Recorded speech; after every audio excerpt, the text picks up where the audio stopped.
J'espère que vous passez une agréable journée. Voilà, aujourd'hui je voulais partager avec vous une analyse et vous inviter à une réflexion sur un rapprochement de l'Algérie avec un axe géopolitique qui s'est opéré sous nos yeux récemment et sur lequel nous n'avons pas consacré assez d'importance. La venue de l'émir de Qatar lors de l'inauguration des Jeux méditerranéens d'Oran le 25 janvier dernier n'était pas un événement fortuit. يعني تبون ما عرفتش ليميت على قطر هكذاك برك pour ses beaux yeux. L'émir du Qatar n'est pas venu en Algérie pour les beaux yeux de Tebboune. Vous savez, le vieux adage, qu'est-ce qu'il dit? Le vieil adage plutôt, qu'est-ce qu'il dit? Il n'y a pas d'amitié entre les États, il n'y a pas de sentiment entre les États, il n'y a que des intérêts.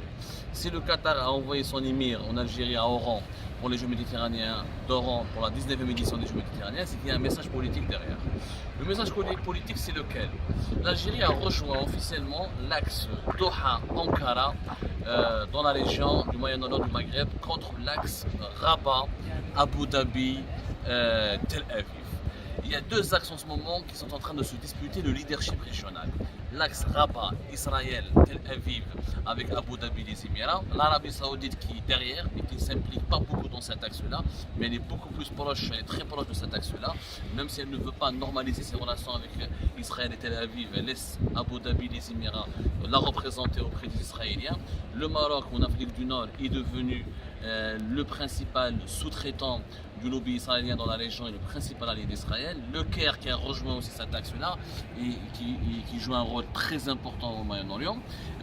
Un autre axe pour contrecarrer le leadership émirato-israélien et marocain, c'est l'axe Ankara en Turquie avec Doha qui a, depuis pratiquement le début de la crise politique en Tunisie, en juillet 2020 si je ne me trompe pas, 2020-2021, l'axe Ankara-Doha essaie de résister contre l'axe Tel Aviv-Rabat-Abu Dhabi et Doha-Ankara ont convaincu l'Algérie de les rejoindre pour constituer un clan régional dont le seul but est d'empêcher la mainmise des Émiratis et des Israéliens sur la région. L'Algérie s'est retrouvée contrainte de rejoindre l'axe Doha-Ankara pour la simple raison qu'elle se sent encerclée. Notre pays il est encerclé, il faut dire la vérité sur le plan géopolitique.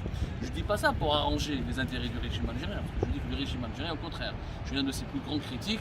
J'estime que sa politique irrationnelle et des fois ces choix absurdes de 2019 jusqu'à aujourd'hui ont contribué à l'isolement géopolitique de notre pays. Et je vous mets aujourd'hui les dessous des cartes, pour rappeler une certaine émission sur Arte, et je vous les dessous des cartes actuellement.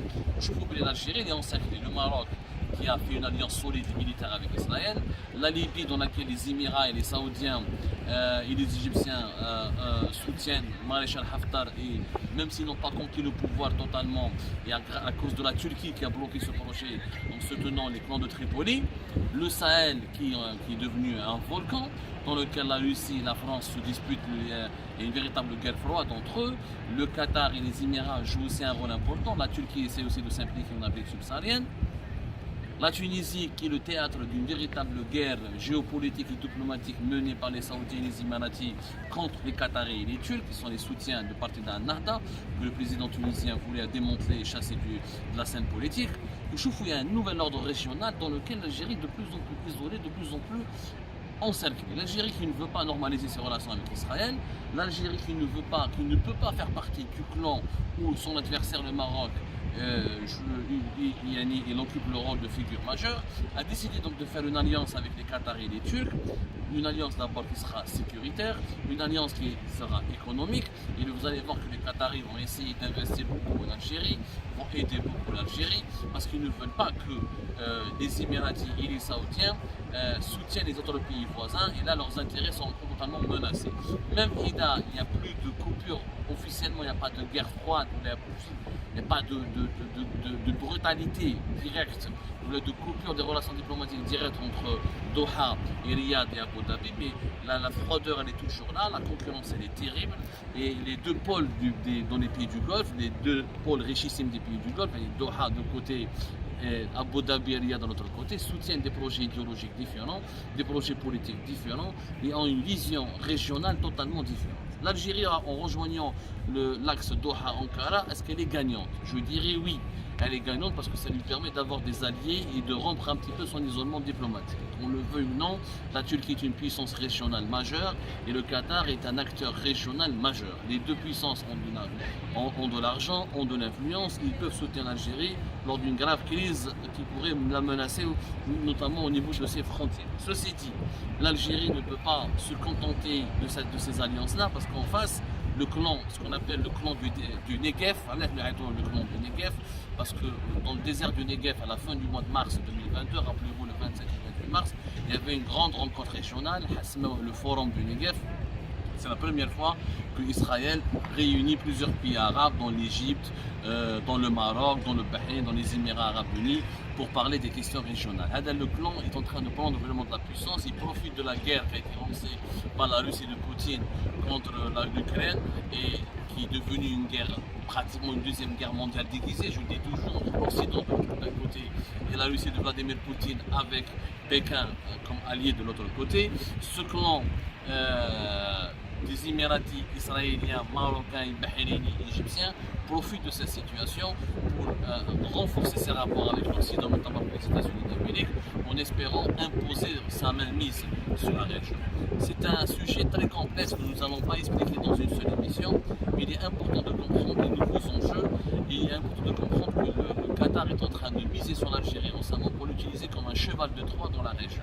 C'est vraiment l'Algérie est en train de devenir le cheval de Troie de la Turquie et du Qatar pour empêcher que les Émiratis et les Israéliens dominent outrageusement le Maghreb.